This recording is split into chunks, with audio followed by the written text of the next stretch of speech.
तो हमने कहा कि मोस्ट ऑफ दी डायनोफ्लैगेलेट्स डिप्लॉयड होते हैं, इसलिए वो नॉर्मल डिप्लॉयड ऑर्गेनिज्म के जैसे रिप्रोडक्शन करेंगे, सेक्सुअल रिप्रोडक्शन, जिसमें पेरेंट भी डिप्लॉयड है, मेल पेरेंट और फीमेल पेरेंट दोनों डिप्लॉयड है, 2n containing. Okay, 2n cell है इनके पास में, डिप्लॉयड मतलब ओके, दो सेट्स है क्रोमोसोम्स के। और जब ये जाइगोट बनाना है तो हमें पता है कि जो गैमेट्स बनते हैं, गैमेट्स कैसे होते हैं बेटा? ऑलवेज हैप्लॉइड होते हैं या डिप्लॉयड होते हैं? Diploid. Very good. तो gametes are always haploid, therefore यहाँ पर जो गैमेट बनने वाले हैं वो हैप्लॉइड बनेंगे। और क्रोमोसोम का नंबर पेरेंट सेल के कंपैरिजन में गैमेटिक सेल में इक्वल है, ज्यादा है गैमेट सेल के पास में, या गैमेट सेल के पास में कम है क्रोमोसोम का नंबर पेरेंट सेल के कंपैरिजन में?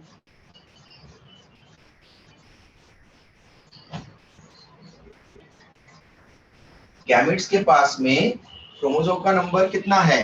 पेरेंट सेल के कंपैरिजन में ज्यादा है, कम है या बराबर है? कम है। कम है। पेरेंट सेल में 2n है, दो सेट है क्रोमोसोम के, और यहाँ पर एक ही सेट है क्रोमोसोम का। फॉर एग्जांपल ह्यूमन बीइंग्स में 46 क्रोमोसोम होते हैं पेरेंट सेल में, ओके, 46 क्रोमोसोम पेरेंट सेल में, और 23 क्रोमोसोम्स होते हैं ओनली गैमेटिक सेल में।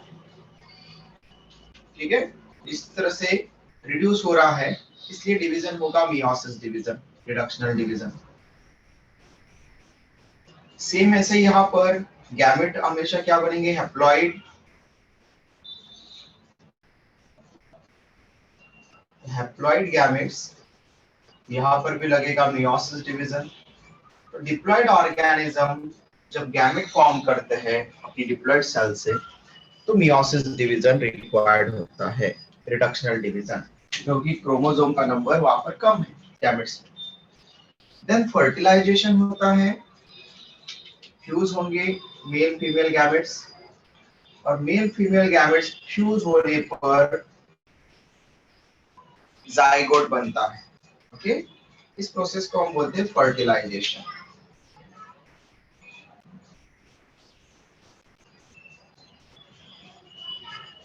फर्टिलाइजेशन, और इसमें बना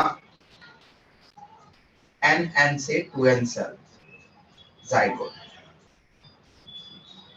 जाइगोट बना डिप्लॉइड फर्स्ट लिविंग सेल किसी भी ऑर्गेनिज्म की, और उसमें पेरेंट भी डिप्लॉइड है, इसको भी वैसे ही बनना चाहिए, और यूनिसेलुलर है, सिंगल सेल वाले हैं, तो डायरेक्टली ये ग्रोथ करेगा बस, अब डिवीजन नहीं होंगे, ग्रोथ करेगा।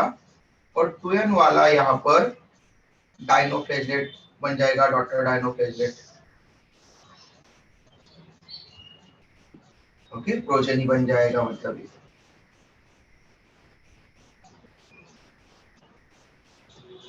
क्लियर? यहाँ पर डायनोफ्लैगेलेट ग्रो करेगा। तो आपको ये मत बोलना कि सर डॉटर डायनोफ्लैगेलेट लिखा है तो सन नहीं बनता क्या? ओके, हमने डॉटर डायनोफ्लैगेलेट इसलिए बोला कि सेल बन रही है मतलब, तो सेल को हम वहां पर सेल टर्म को हम फेमाइन टर्म यूज करते हैं इसके लिए। ओके, डायनोफ्लैगेलेट बन जाएगा यहाँ पर, किसी को कंफ्यूजन ना हो इसलिए मैं ये डॉटर हटा देता हूँ। ठीक है, एक डायनोफ्लैगेलेट बन गया जो प्रोजेनी होगा, डिप्लॉइड। ओके, तो जैसे हमने डायटम में पढ़ा था कि अगर डायटम अगर डिप्लॉइड्स है तो सेम, अगर डायनोफ्लैगेलेट्स अगर डिप्लॉइड है तो इस तरह से उनमें सेक्सुअल रिप्रोडक्शन होता है। लेकिन अगर हैप्लॉइड हुआ, अगर डायनोफ्लेजेलेट्स अगर हैप्लॉइड्स है, क्योंकि हमने कहा some of the dinoflagellates haploid होते हैं, हैप्लॉइड डायनोफ्लेजेलेट्स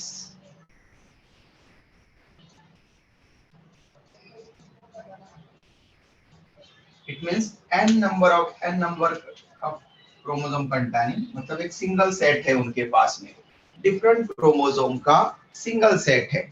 ओके, किसी भी क्रोमोसोम की कोई पेयर नहीं है, तो हैप्लॉइड डायनोफ्लेजेलेट्स है। तो फादर भी वहां पर क्या होगा, मेल पेरेंट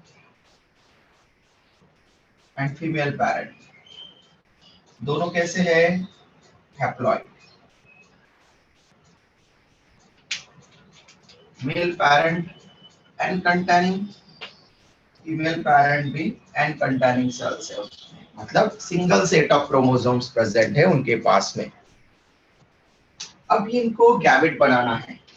कैसे होते हैं बेटा गैमेट ऑलवेज, हैप्लॉइड और डिप्लॉइड? Haploid.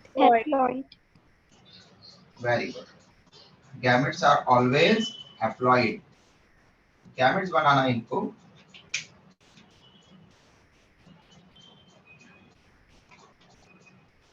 हैप्लॉइड गैमेट्स बनेंगे, एन नंबर कंटेनिंग। क्रोमोसोम का नंबर पेरेंट की सेल्स में भी सेम था और गैमेट की सेल में भी सेम है, इसलिए इक्वेशनल डिवीजन। और इक्वेशनल डिवीजन को हम माइटोसिस डिवीजन कहते हैं। यहाँ पर परफॉर्म हो रहा है equational division, it means mitosis दोनों जगह पर। ओके, मैं यहाँ पर ईडी लिख रहा हूँ शॉर्ट में, मतलब इक्वेशनल डिवीजन। आरडी का फुल फॉर्म था रिडक्शनल डिवीजन, ईडी का फुल फॉर्म है इक्वेशनल डिवीजन। यहाँ पर गैमेट्स बन रहे हैं वो एन एन बन रहे हैं। ओके, अब फ्यूजन होगा, क्योंकि सेक्सुअल रिप्रोडक्शन की प्रोसेस कंसीडर कर रहे हैं। अगर सेक्सुअल रिप्रोड्यूस हो रहे हैं डायनोफ्लेजेलेट, हैप्लॉइड डायनोफ्लेजेलेट्स, तो एन एन फ्यूज होगा, मतलब यहाँ पर फर्टिलाइजेशन प्रोसेस होगी।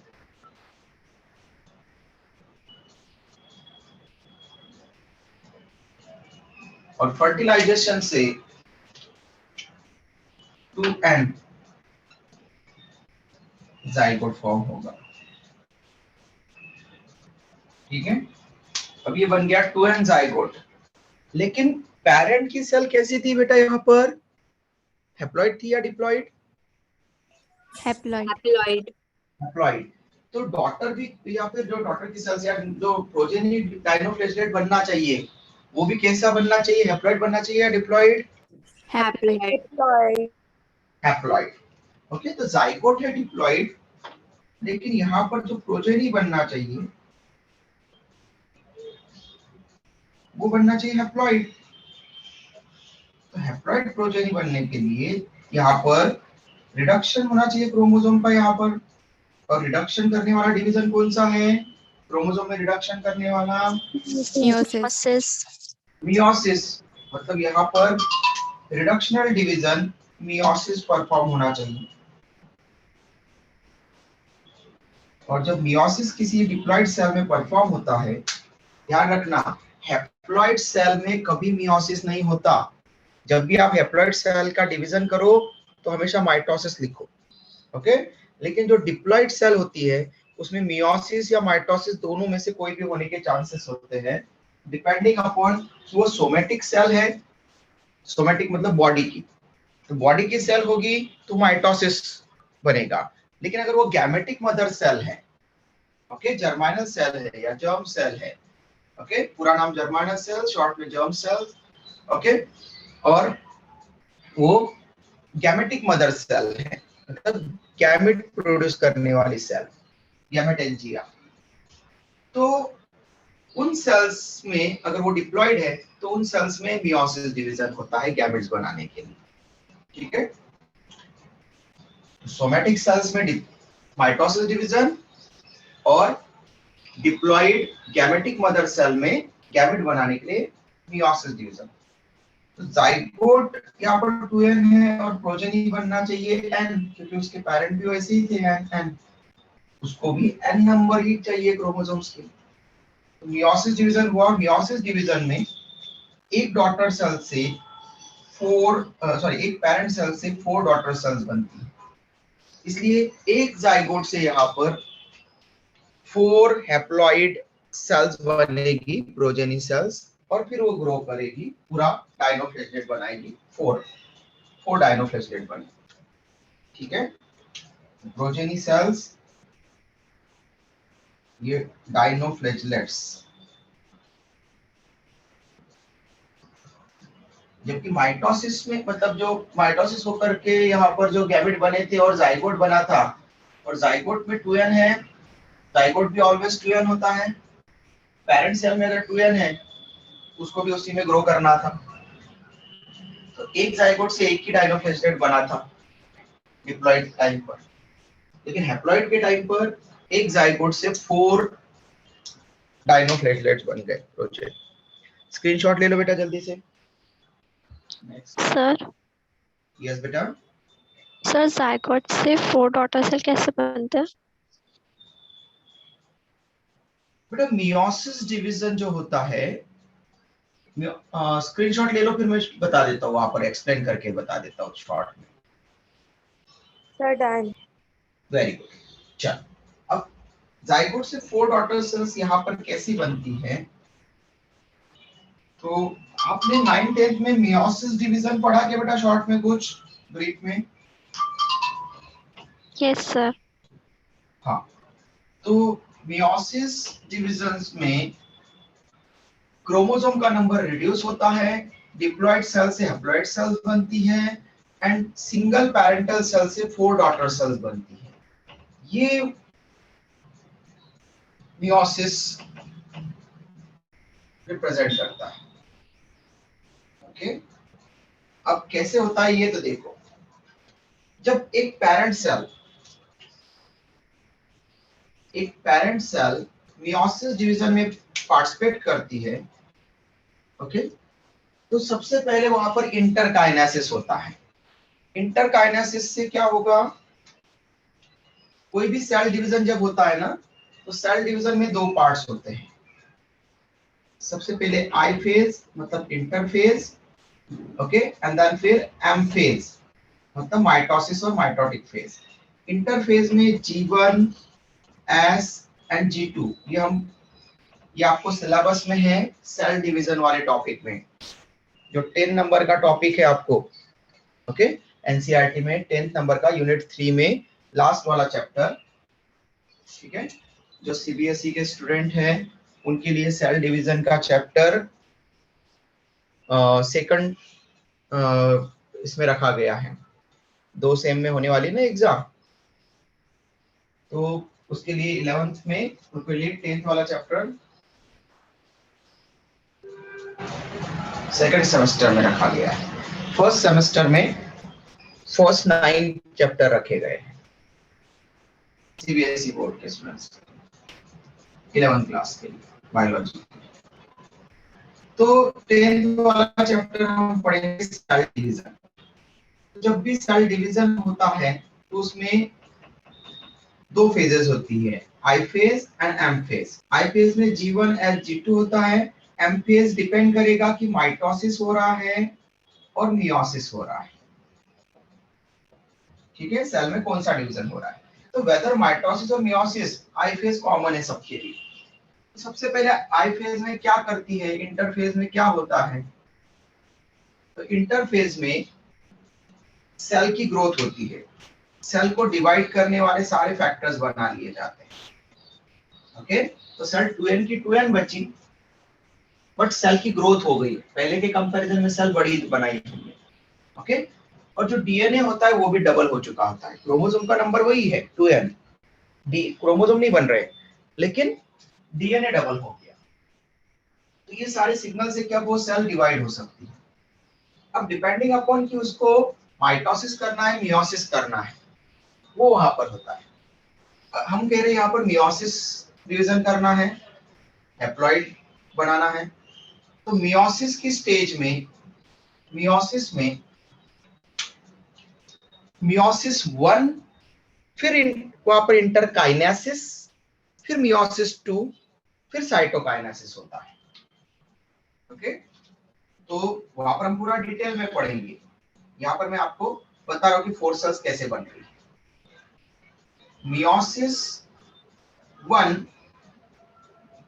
के बाद यहाँ पर सेल के अंदर 2 न्यूक्लियाई बन चुके होते हैं और दोनों में 2n में से n क्रोमोसोम्स बढ़ चुके होते हैं, और जो डीएनए बना है डबल, ओके, जो डीएनए बना है, जैसे ये रेड कलर का डीएनए ओल्ड वाला डीएनए था, तो रेड कलर का डीएनए यहाँ पर ओल्ड वाला डीएनए, और साथ में हमने ये ब्लैक कलर वाला नया वाला डीएनए बना दिया। ठीक है, ये यहाँ पर बन गया था, डबल हो गया था डीएनए, ब्लैक वाला नया। ओके, ये रेड वाला ओल्ड डीएनए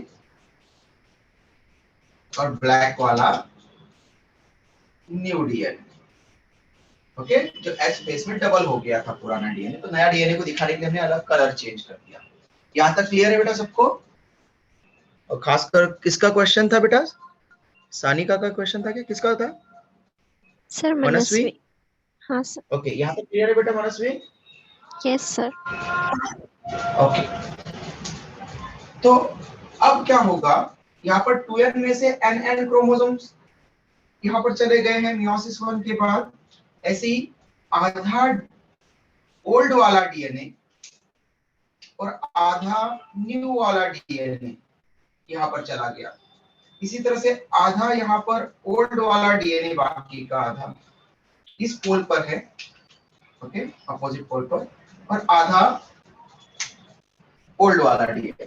ठीक है, तो जो ओल्ड डीएनए है वो भी आधा आधा बढ़ गया दोनों पोल्स पर, और न्यू वाला डीएनए भी आधा आधा बढ़ गया दोनों पोल्स पर। ओके, इस तरह से जो ओल्ड वाला डीएनए मतलब उसके क्रोमोसोम है, ओके, और जो न्यू वाला डीएनए है वो उसने अभी क्रोमोसोम नहीं बनाए हैं, वो मियोसिस 2 के टाइम पर बनाता है। तो अब मियोसिस 1 के बाद में यहाँ पर होगी इंटरकाइनेसिस। इंटरकाइनेसिस, ओके, ये था इंटरफेज, आई फॉर इंटरफेज। ये इंटरकाइनेसिस, काइनेसिस मतलब डिवीजन। अब यहाँ पर क्या होगा, मतलब डिवीजन होगा सेल का, और इसके यहाँ से सेल्स डिवाइड होगी और 2 सेल्स बन जाएगी, इसके जैसे 2 सेल्स बन जाएगी। तो एक यहाँ पर एक पैरेंट सेल 2 सेल्स में डिवाइड हो चुकी है, और जो 2 सेल्स बन चुकी है उनमें एक एक न्यूक्लियस, जिसके अंदर ओल्ड वाला डीएनए क्रोमोसोम बना चुका है न्यूक्लियस के अंदर, बाहर से दिखा रहे हैं हम लेकिन न्यूक्लियस के अंदर, और ये न्यू वाला डीएनए आधा आधा आ चुका है। तो इंटरकाइनेसिस के बाद एन वाली 2 सेल्स बन चुकी है। ओके, अब होगा मियोसिस 2।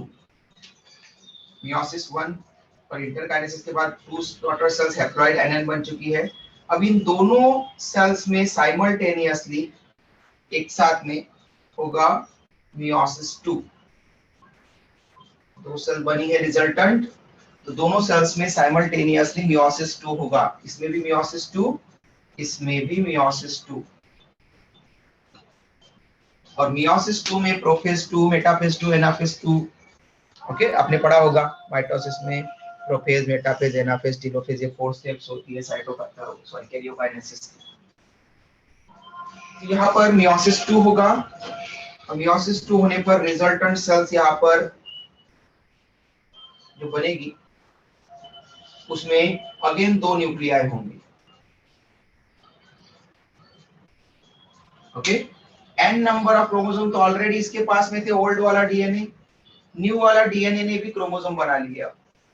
ओके, तो ये n, और ये ब्लैक कलर में दिखा देता हूं मैं आपको ताकि आपको लगे कि ये नया वाला बना है।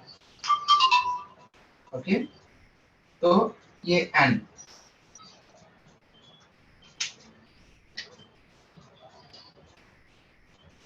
यहाँ तक समझ में आया बेटा सानिका और सभी लोग? Yes, sir. Yes sir. Okay, तो इस तरह से यहाँ पर इच सेल में अगेन 2 न्यूक्लियाई हो गए हैं, जैसा मियोसिस 1 के एंड पर हुआ था वैसे ही मियोसिस 2 के एंड पर यहाँ पर हो जाएगा। तो पूरे डीएनए आप क्रोमोसोम बना चुके हैं, अब वो दोनों पोल्स पर न्यूक्लियाई आ जाएंगे एंड देन फिर सेल का डिवीजन स्टार्ट होगा। इसको हम बोलेंगे, इन दोनों में मतलब अब हो रहा है साइटोकाइनेसिस। फाइनली साइटोकाइनेसिस होता है, मतलब सेल का डिवीजन, और अब ये सेल्स इस एक सेल से 2 डॉटर सेल बन जाएगी। एक के अंदर ये N, इससे ये दूसरा वाला ये N। ओके, ऐसे ही इस सेल से भी अगेन 2 डॉटर सेल्स बन जाएगी।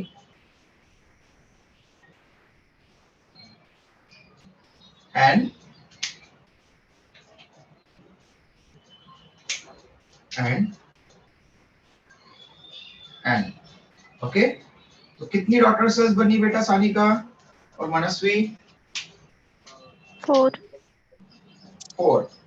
ओके, तो ऐसे ही यहाँ पर होता है, जाइगोट से 4 डॉटर सेल्स बनती। क्लियर है बेटा ये? Yes sir. इसका भी स्क्रीनशॉट ले लो आप लोग समझने के लिए कि मियोसिस डिवीजन कैसे परफॉर्म होता है। एक ब्रीफ आइडिया आपके पास में होना चाहिए। जब हम सेल डिवीजन वाला चैप्टर पढ़ेंगे तब आपके पास में आइडिया होना चाहिए, तो बहुत जल्दी से आप कवर कर लेंगे। डन? Yes, sir. गुड। चल, अब डायनोप्लेटलेट्स हो गए हैं। नेक्स्ट फोटोसिंथेटिक प्रोटिस्ट का थर्ड वाला क्लास है यूग्लिनोफाइटा।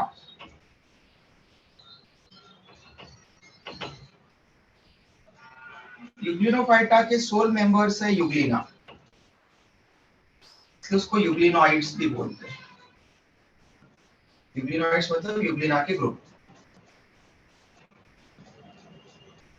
जीनस यूग्लिना होगा और स्पीसीज विरिडीज वगैरह इस तरह की स्पीसीज हम लेंगे। कॉमनली यूग्लिना विरिडीज को ही आपको रिप्रेजेंट करवाया जाता है। Number 3 class Euglenophyta, photosynthetic protist class Euglenophyta. Okay, और यूग्लिनोइड्स।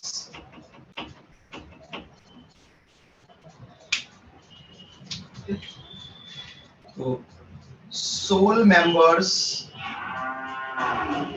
of this class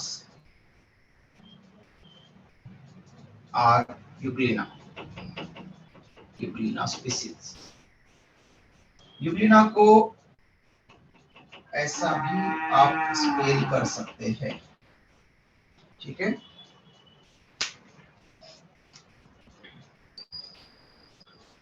तो यूग्लिना की जो डिफरेंट स्पीसीज होती है वो इसमें इंक्लूड होती है। तो यूग्लिना जीनस वाले सभी मेंबर्स यहाँ पर इंक्लूड होते हैं।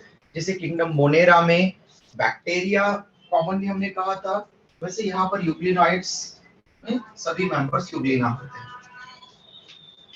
नेक्स्ट, हैबिटेट कहाँ मिलेगा? कहाँ मिलता है बेटा यूग्लिना?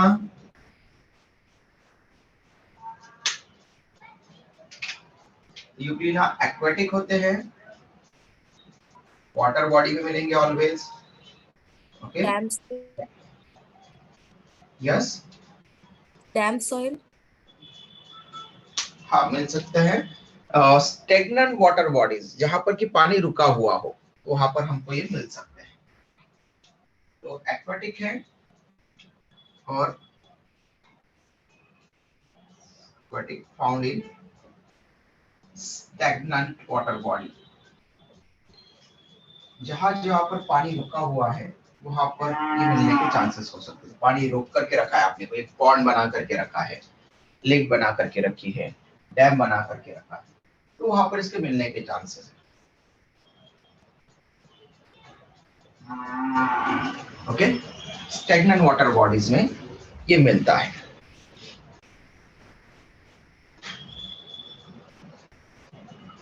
अगेन ये प्रोटिस्ट है, प्रोटिस्ट, ऑल प्रोटिस्ट यूनिसेलुलर होते हैं, तो यूनिसेलुलरिटी के कैरेक्टर्स लिखने की कोई जरूरत नहीं, हम पहले लिख चुके हैं कॉमन। इसमें इसकी मेजर चीजें क्या क्या है, तो इसमें थाइलेकॉइड मेम्ब्रेन्स मिलती हैं।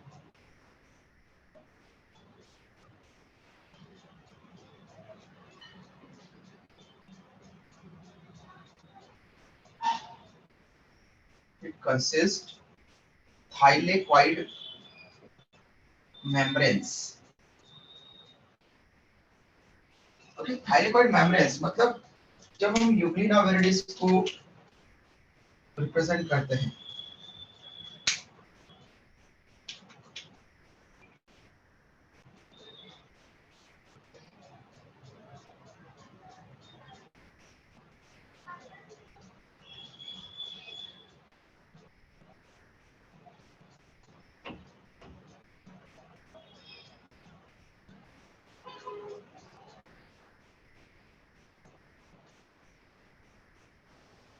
यूग्लिना विरिडिस को हम जब बनाते हैं तो उसका बॉडी शेप ऐसा टेपर डाउन होता है नीचे की तरफ।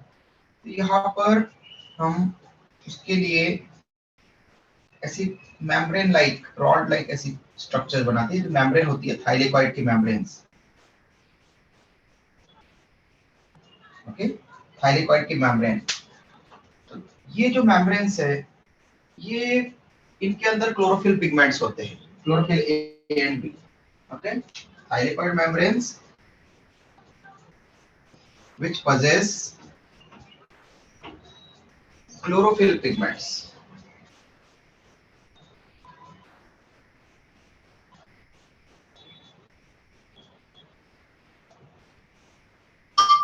और इसकी प्रेजेंस के कारण ये प्लांट लाइक फोटोसिंथेसिस कर सकता है। ओके, क्लोरोफिल पिगमेंट्स के कारण ये लाइट को ऑब्जॉर्ब कर सकता है और फोटोसिंथेसिस कर सकता है। इसलिए हम इसको कहेंगे कि ये फोटोसिंथेसिस परफॉर्म कर सकता है। लेकिन इसका मोड ऑफ न्यूट्रिशन की अगर हम बात करें तो हम बोलेंगे मिक्सोट्रॉपिक। इट शोज और exhibit mixotrophic mode of nutrition. Mixotrophic, ट्रॉफ का मतलब होता है फूड लेवल। ओके, और मिक्सोट्रॉपिक मिक्स टाइप का है। मिक्सोट्रॉपिक मतलब mix type of nutrition. Mix type मतलब ये ऑटोट्रॉप और हेटेरोट्रॉप दोनों भी हो सकता है। ठीक है, तो ये ऑटोट्रॉपिक और हेटेरोट्रॉपिक दोनों तरह का बिहेवियर शो कर सकता है। तो एक्चुअली ये ऑटोट्रॉपिक है। ओके, जब सनलाइट अवेलेबल होगी तो ये सनलाइट को कैप्चर करके फोटोसिंथेसिस करेगा। ठीक है, तो तब ये फोटोसिंथेसिस परफॉर्म करेगा और देयरफॉर हम इसको फिर तब ऑटोट्रॉफ कहेंगे। लेकिन जब सनलाइट इसके लिए अच्छे से अवेलेबल नहीं है, ओके, या तो ये जिस वाटर बॉडी में फ्लोट कर रहा है या फिर वाटर बॉडी में है, उस वाटर बॉडी के ऊपर, क्योंकि आपने देखा होगा कि जो वाटर बॉडी बहती नहीं है, रुकी हुई है, तो उसमें बहुत सारे लोग आसपास के कचरा वचरा भी उड़ता रहता है और उसके कारण जो है उसका अपर सरफेस गंदा भी हो सकता है, पॉल्यूटेड भी हो सकती है। तो अगर वो पॉल्यूटेड वाटर बॉडी है, उसकी अपर सरफेस पर वहां पर अपर लेयर पर, वहां पर वाटर सरफेस पर वहां पर कोई कचरा वचरा पड़ा है, तो उसके कारण लाइट अच्छे से पेनिट्रेट नहीं कर पाएगी उसके अंदर, वाटर बॉडी के अंदर, और उस कंडीशन में सनलाइट अनअवेलेबल हो जाएगी। तो इफ सनलाइट अनअवेलेबल है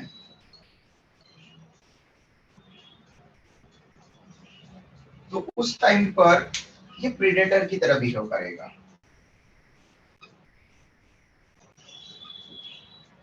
मतलब ये अपने में से छोटे या फिर कोई दूसरे वहां पर जो ऑर्गेनिजम्स है वहां पर स्मॉल एनिमलिक्यूल्स उनको खाने की कोशिश करेगा।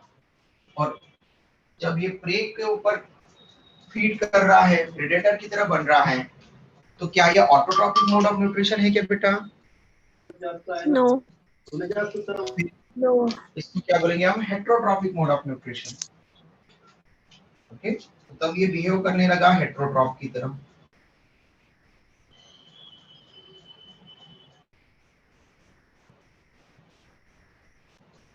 ओके, तो इट मींस एक अकेला यूग्लिना लाइट की अवेलेबिलिटी में ऑटोट्रॉफ है और लाइट की अनअवेलेबिलिटी में वो प्रेडेटर की तरह बिहेव कर रहा है, हेट्रोट्रॉप बन रहा है।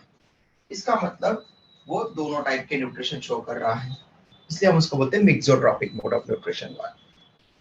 ओके, फिर इसमें हमने कहा क्लोरोफिल पिगमेंट प्रेजेंट होना, ये प्लांट लाइक कैरेक्टर है। ओके, थाइलेकोइड की मेम्ब्रेन मिलना, थाइलेकोइड से ग्रेना बनाते हैं plant. Okay, light reaction perform करने के लिए ग्रेना बनाते हैं थाइलेकोइड के stakes.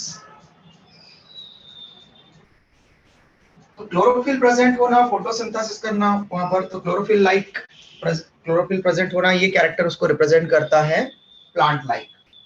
Okay, due to the presence of chlorophyll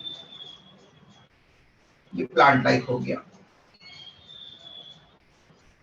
लेकिन प्लांट की सेल में सेल वॉल होती है, इसमें सेल वॉल एब्सेंट है। ओके, तो यहाँ पर सेल वॉल एब्सेंट है, और सेल वॉल एब्सेंट होना ये एनिमल लाइक सेल का कैरेक्टर है।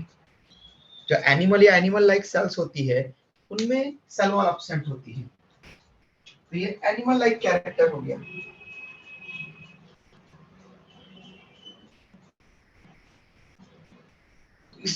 इसलिए इसको प्लांट लाइक एनिमल और एनिमल लाइक प्लांट ऐसा भी बोला जाता है। ठीक है, तो ये प्लांट लाइक एनिमल और एनिमल लाइक प्लांट। ठीक है, ये ध्यान रखना। और इसीलिए इसको connecting link between plant and animal ऐसा भी कंसीडर करते हैं। ओके, अगर आपको पूछा कि connecting link in between plant and animal, तो आप कहोगे यूग्लिना। ओके, क्लियर है बेटा? यहां तक का स्क्रीनशॉट ले लो। Yes sir. Sir done. कोई गुड बेटा, कोई कंफ्यूजन है किसी को यहाँ तक के पॉइंट्स में तो पूछ सकते हैं। नेक्स्ट, यूग्लिना में फ्लैजेला भी प्रेजेंट होता है। जैसे हमने कहा था डायटम्स में जो जो पॉइंट्स हम यहाँ पर पढ़ते जाते हैं उसको डायटम और डायनोफ्लैजेलेट से कंपेयर किया करो, ताकि वो आपके क्लियर हो जाए। न्यूट्रिशन से रिलेटेड, डाइजेशन से रिलेटेड, उनसे रिलेटेड हमने कौन कौन से पिगमेंट्स वहां पर डायटम डायनोफ्लैजेलेट्स में गए थे, सारे सबको कंपेयर किया करो। फ्लैजेला डायटम्स में हमने कहा था ओनली रिप्रोडक्टिव फ्लैजेला मिल सकते हैं, बाकी अदर टाइम पर फ्लैजेला उसमें डायटम्स में नहीं रहते, और उसमें 2 रहते हैं। ओके, इक्वल टाइप के आइसोकॉन फ्लैजेलेशन। फिर डायनोफ्लैजेलेट्स में हमने कहा था 2 to 8 हो सकते हैं, और एक लॉन्जिट्यूडनल है, एक ट्रांसवर्स है, तो वहां पर क्या होगा? हेट्रोकॉन फ्लैजेलेशन, 2 to 8 फ्लैजेला। यहाँ पर भी फ्लैजेला प्रेजेंट है, और एक फ्लैजेलम वेरी लॉन्ग होता है, और उसके एंड पर हेयर लाइक प्रोजेक्शंस भी होते हैं, स्मॉल हेयर लाइक प्रोजेक्शंस। ठीक है, जो प्रे को कैप्चर करने के लिए, जब वो प्रीडेटर की तरह बिहेव करेगा तो प्रे को कैप्चर करके उसकी ओपरकुलम में, मतलब ओपरकुलम मतलब ये माउथ, स्टोमा, इसके अंदर वो उसको लेकर के आए। इसके लिए प्रे को कैच करने के लिए इस तरह से यहाँ पर हेयर लाइक प्रोजेक्शंस होते हैं। लेकिन एक दूसरा जो फ्लैजेलम होता है वो स्मॉल होता है, ठीक है। तो कैसा फ्लैजिलेशन हुआ बेटा, आइसोकॉन्ट और heterokont? Heterokont. Heterokont. Very good. Hetero मतलब डिफरेंट, तो हेट्रोकॉन्ट फ्लैजिलेशन। फ्लैजेला प्रेजेंट रहेंगे और उनका नंबर होगा 2, 1 वेरी लॉन्ग, ठीक है, एंड हैव nidoblast मतलब hair like projections to capture its prey. उसकी प्रे को कैप्चर करने के लिए उसके पास में nidoblast hair like projections present है। while सेकंड जो फ्लैजेलम होगा वो वेरी शॉर्ट होगा दूसरे के कंपैरिजन में, ठीक है। इसीलिए जो फ्लैजिलेशन होगा हेट्रोकॉन्ट फ्लैजिलेशन कहलाएगा। हेट्रो मतलब डिफरेंट, तो मॉर्फोलॉजी में डिफरेंट है, साइज शेप में डिफरेंट है, देयरफॉर हेटेरोकॉन्ट फ्लैजिलेशन। क्लियर? फिर यूग्लिना में रिप्रोडक्शन कैसे होता है?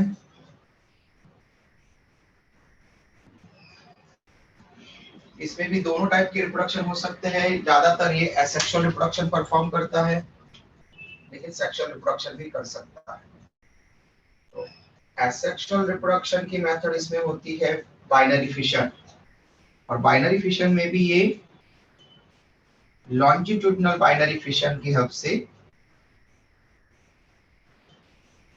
लॉन्जिट्यूडिनल बाइनरी फिशन परफॉर्म करता है। बैक्टीरिया, अमीबा और यूग्लिना बाइनरी फिशन के एग्जांपल है, बाइनरी फिशन परफॉर्म करते हैं। बैक्टीरिया के लिए बाइनरी फिशन कॉमन मेथड है और उसमें वो ट्रांसवर्स बाइनरी फिशन करता है। अमीबा में अनफेवरेबल कंडीशन में बाइनरी फिशन कर सकता है और उसमें भी वो सिंपल बाइनरी फिशन परफॉर्म करता है जब बाइनरी फिशन करता है तब। अदरवाइज वो मल्टीपल फिशन भी कर सकता है, ओके। और यूग्लिना अनफेवरेबल कंडीशन में वहां पर लॉन्जिट्यूडिनल बाइनरी फिशन परफॉर्म करता है, ठीक है। सेकंड, सेक्सुअल रिप्रोडक्शन भी परफॉर्म कर सकते हैं ये, लेकिन सेक्सुअल रिप्रोडक्शन इनमें रेयरली देखा जाता है।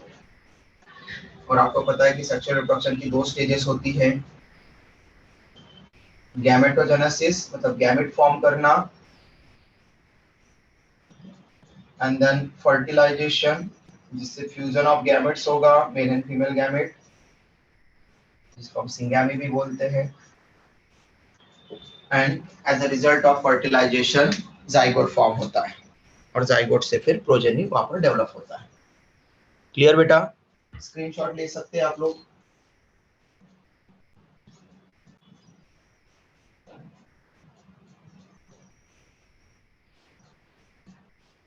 डन?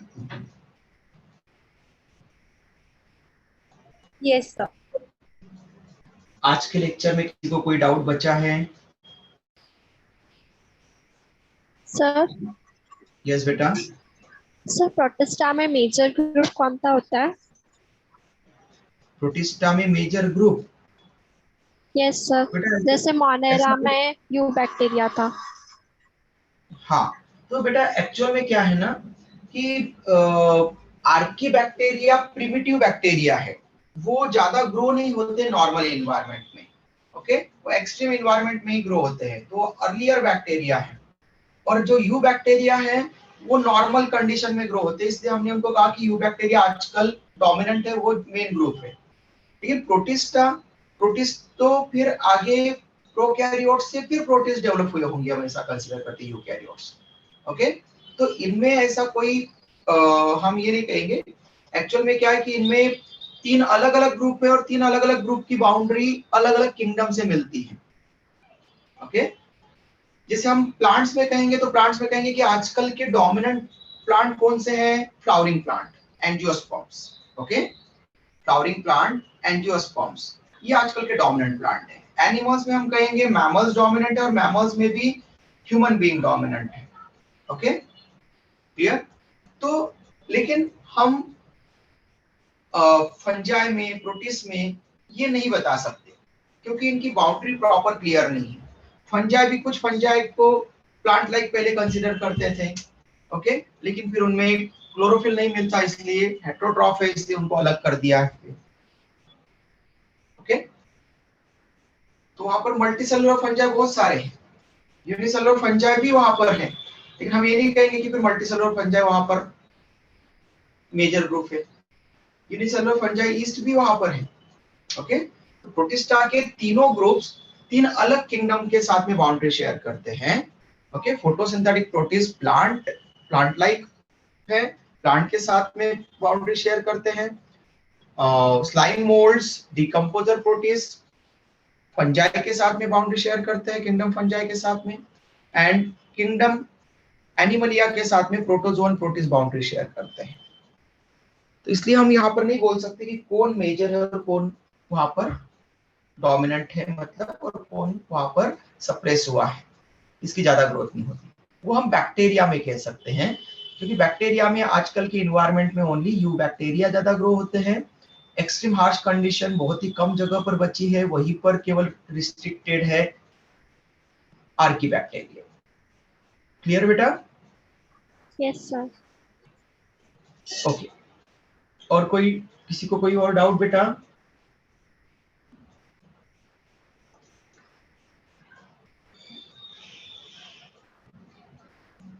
देखो, डाउट दो तरह के स्टूडेंट्स को नहीं आता, या तो जिसको सब कुछ समझ में आ जाता है, ओके, उसको डाउट नहीं आता, या फिर जिसको कुछ भी समझ में नहीं आता उसको डाउट नहीं आता।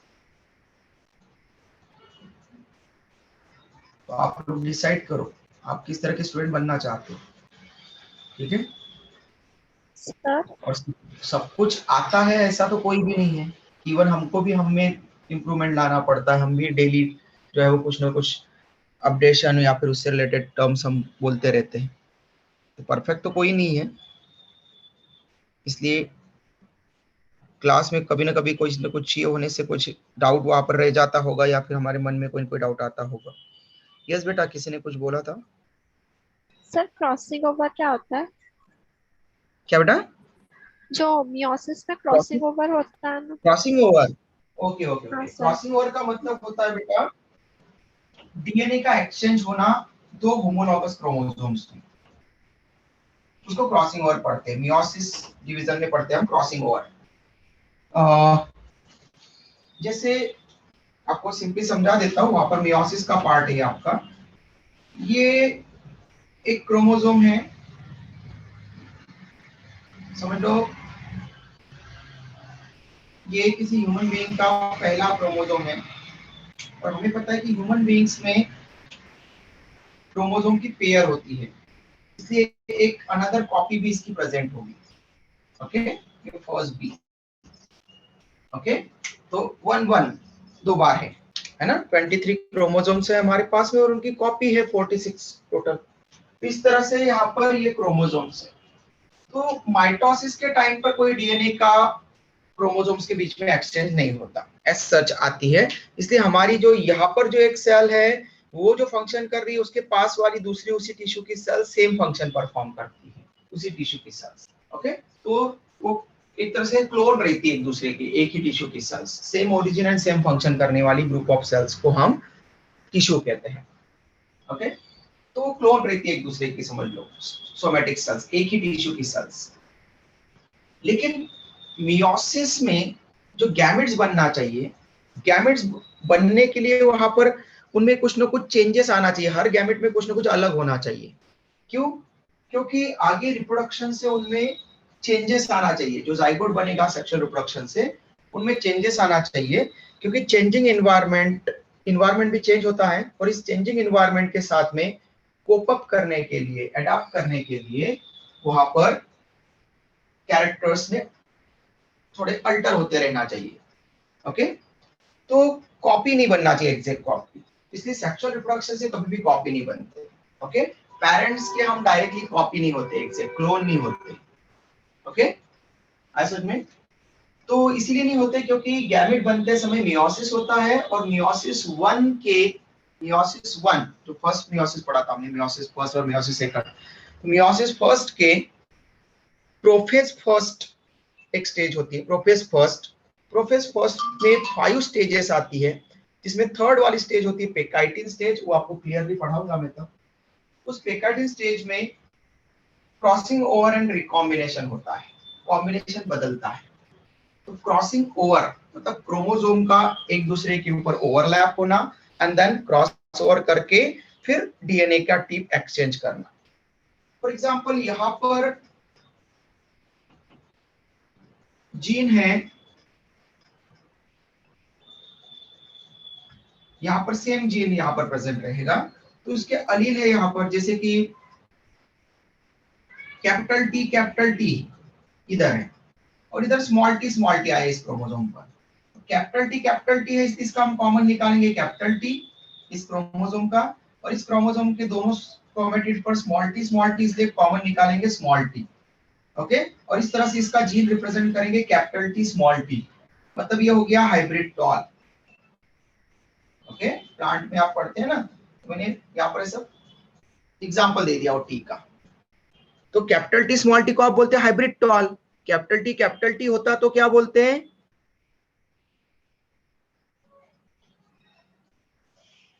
प्योर टॉल बोलते हैं ना बेटा, प्योर टॉल।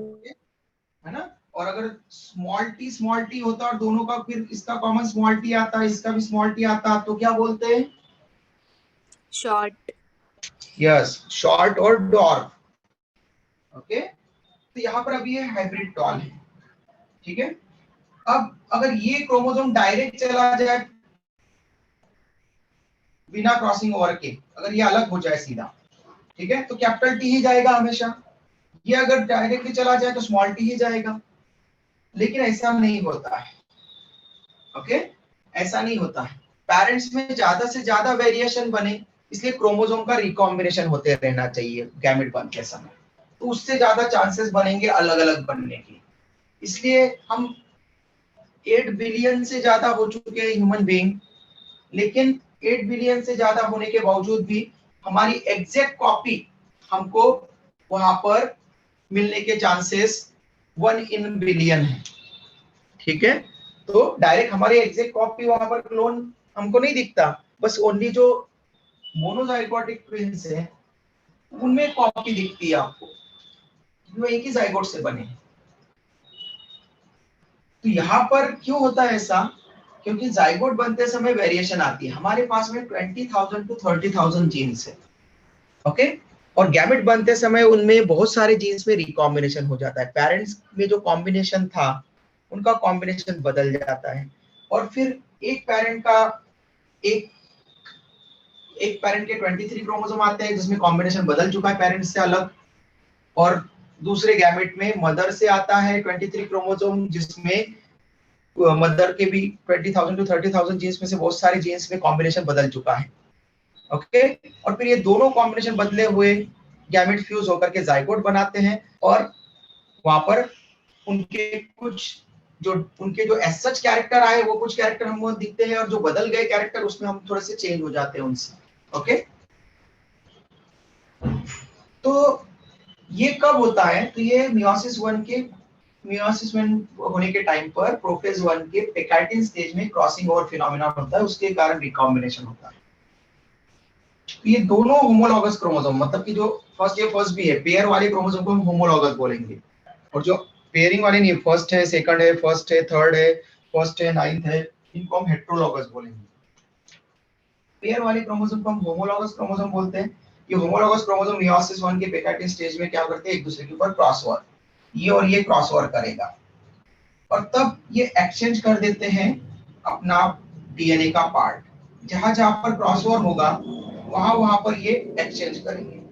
अब जनरली आपको सिलेबस में केवल सिंगल क्रॉसओवर है, सिंगल पॉइंट क्रॉसओवर, मतलब कि आपको बस टिप वाला डीएनए बताया जाता है कि टिप के साथ में एक्सचेंज होगा एक दूसरे का। ये दो सिस्टर क्रोमेटिड एक क्रोमोसोम की, ये दो सिस्टर क्रोमेटिड दूसरे क्रोमोसोम की, होमोलॉगस की, ये ओवरलैपिंग हुआ और टिप एक्सचेंज हुआ, आपको बस टिप बताया जाता है, सिंगल पॉइंट क्रॉस। लेकिन ऐसा नहीं होता, ये मिनी क्रॉसेस होते हैं ऐसे, ठीक है।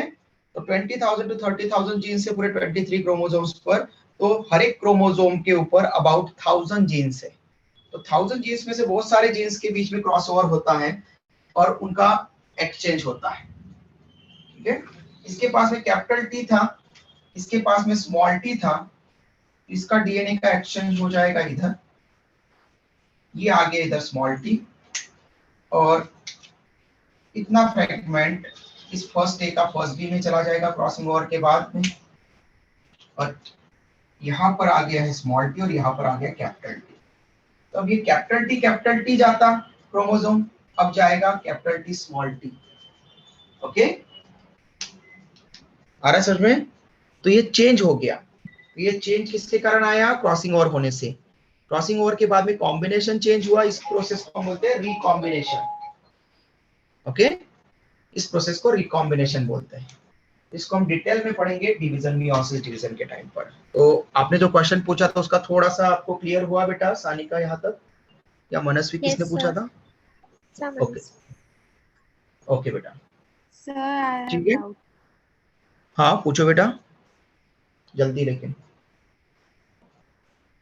सर ये जो यूग्लिनाइड्स होता है इसमें सेल वॉल नहीं होती है, तो इसकी जगह पे उनके पास कौन सी लेयर होती है? यस, एक लेयर होती है पैलिकल, प्रोटीन से बनती है पैलिकल लेयर, नोट कर लेना बेटा आप लोग, अच्छा क्वेश्चन है। सेल वॉल नहीं है तो फिर कोई लेयर होती है क्या प्लाज्मा मेम्ब्रेन के बाहर? यस, इनके ऊपर स्पाइरली अरेंज पैलिकल होती है। जो यूग्लिना हमने बनाया था उस यूग्लिना विरिडिस में एक स्पाइरली अरेंज लेयर होती है, जो स्पाइरली अरेंज हो जाती है, पूरी तरह से कवर करती है उसको। तो स्पाइरली अरेंज लेयर होती है which is called as pellicle. ये प्रोटीनेशियस लेयर होती है, प्रोटीन से बनी हुई